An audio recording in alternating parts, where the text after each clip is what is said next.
Welcome back to Coach Cameron's podcast. I am going to give the mothers and fathers of this world who love to watch their children play and analyze and give feedback. I'm going to help you with their feedback. So here's how I can help you. I want to help you parents to sound more intelligent than you do. Whether you think you know the game or not, understanding a child's development is a whole different world. Using simple math can help develop your child. It can help the coaches too, but we're going to focus on the parents. This is what you need to do, parents. This is going to help you tremendously. When you have your car ride home with your child, you can actually sound intelligent. This is what you're going to do. Every time your child plays in a game, take a piece of paper and break it up in 3 columns. On the top portion, right on top, touches on the ball. The next column, you're going to write passes forward, and then on the third portion of the paper, you're going to write backward passes. So every time your child touches the ball, so say your son, who is 10, touches the ball 4 times on their first possession. You write 4 on the top, and then they make a decision, they pass the ball forward to Tim and connect. That would be a +1 on the middle portion. That's it. The next time they get the ball and they take 1 touch and do a 1-touch pass backwards to their team, Johnny. Then you would write 1 on the top and then skip the middle portion because those are forward passes. On the bottom portion of the paper, you're going to write +1. And then you just plot everything. So if they give away the ball or they pass the ball sideways, I considered sideways passes backwards passes because you're not really going anywhere, and it's the most dangerous pass in the game. You don't want your child passing the ball sideways. And then you plot it, and here's a simple math formula. If your child passes the ball forward, connects to your team, you get a +1. If they pass the ball forward and it goes to the other team or out of bounds, it's -1. If they pass the ball backwards and connect to their team, +0. But if they pass the ball backwards and give up the ball, it's -2. Because they're simple math there. You know, that's just an algorithm I like to use. You can use whatever you want. And then you can even, the touches on the ball just indicates how many times they're touching the ball. So, but then you have data.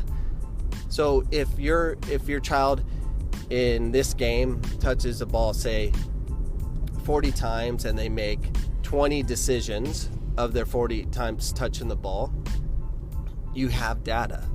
So then you can go, hey, Johnny, you beat your record. You got the ball 20 times this game, and you got 15 successful passes. So you have data. And then the next game, if they only touch the ball 10 times and they only had 2 successful passes, then you're like, that game wasn't too good. But then you have data. You can actually have a conversation. You can be like, okay, you now met the 200 touch club, or 200 successful pass club. You can do things that make sense, but it also gives you the ability to talk to your coach intelligently and say, hey, I've been charting my son or daughter, and he is only getting around 20 touches in the game. That's the only thing he's doing. How is he going to develop as a player if he's not getting real game experience? That's a problem. So you need to make sure you have those data points to see chart your kid's development. So that might require your child to train more at home so they get more playing time. But if they're not getting playing time, you need to put them in a situation that you are. That's why I'm not a big fan of, this is my team, this is who I play for. What are you talking about? I'm sorry, but you play for yourself. Not to be selfish, but you play for your own development. So it might require 3 teams of playing. You need to touch the ball in many game environments as possible. That is a priority for development. So give you an example. My son played in a 6v6 league this past Friday. And if he's available, he's always going to play. And it was against girls. Oh no, girls. Yes, girls. And guess what? He touched the ball a lot. and he's able to try new things. There's so many different things, but you need as many real touches as possible. And they were losing 2-0 at half. Yeah, my son, they ended up winning, I think 3-2, but it was good for, one, the girls got a chance to develop, and how smart is it for that coaching staff to, or the parents running that group, to put their girls against guys. It's smart. It helps their development, so it's a way to give back. So don't hide yourself. Oh, that's beneath us, we're not going to play. Help develop the game. Your touches won't be, mathematically you're getting touches in the game, you're connecting passes, and yes, it was extremely easy. So you can use data in that game. Why didn't you have 100% success rate? How come you gave the ball up twice in that game, or 4 times, or whatever it may be? So you can change the standards. You can be, all right, son, you're playing girls, so here's our expectations.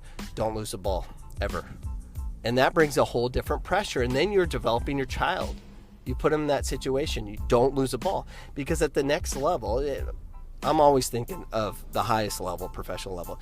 If you give up the ball at the highest levels, anywhere on the field, there is a chance that they're going to counter from that position and score within five seconds. That's what really happens. So it's very important that the kids develop to the point of you can't lose the ball anymore, and that's where you can truly see development. Is your kid developing as a player?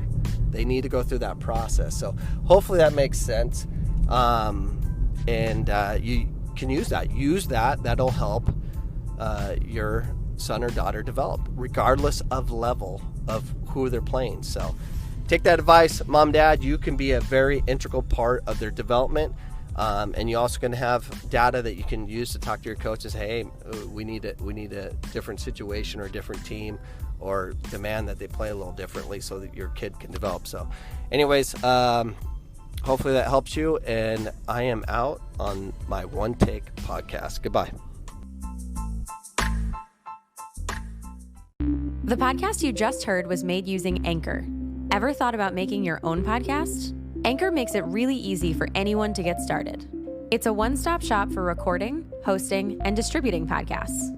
Best of all, it's 100% free. Sign up now at anchor.fm/new. That's anchor.fm/new to get started.